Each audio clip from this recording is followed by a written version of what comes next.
이어서 진주에서 전해드립니다. 국립진주박물관을 옛 진주역 터로 이전하기 위한 설계 공모 절차가 시작됐습니다.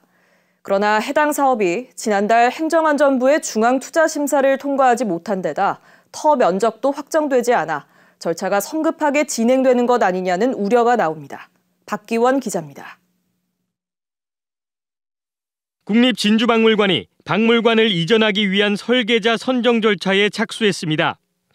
오는 7월까지 공모로 설계자를 선정하고 곧바로 기본 설계와 실시 설계를 시작한다는 계획입니다. 문제는 박물관 이전 사업이 지난달 행정안전부 중앙투자심사를 통과하지 못했다는 겁니다.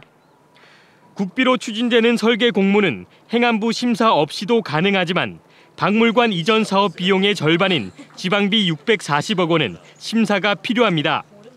결국 박물관 규모가 확정되지 않은 상황에서 설계부터 먼저 추진되는 건데 행안부 심사 결과에 따라 설계 절차의 차질도 우려됩니다.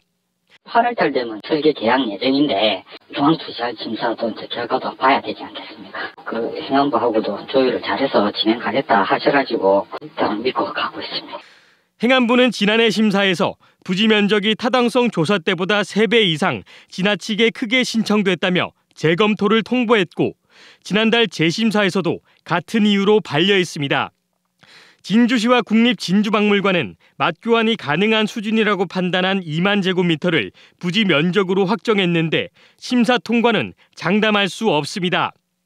그 반려를 받은 이유들이 있을 테니까 그걸 토대로 사업 계획을 제대로 수립해가지고 그걸 통과되는 걸 보면서 현상 설계 공모를 추진하는 게 원론적인 관점에서 맞는 프로세스겠죠.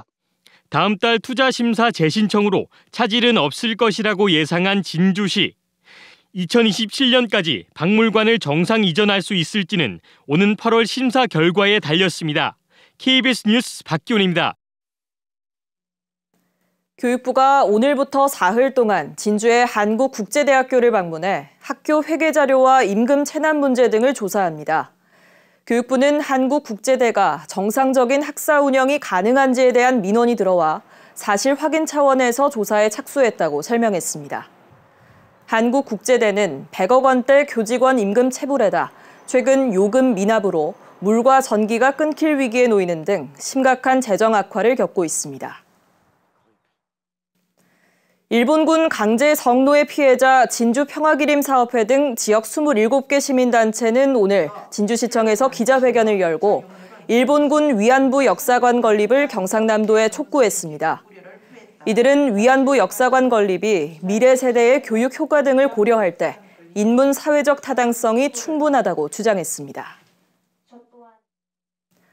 하동군이 지역 초중고생 2,300여 명의 등하굣길 교통수단을 설문조사한 결과 대중교통을 이용한다는 응답이 5%대에 그쳤습니다.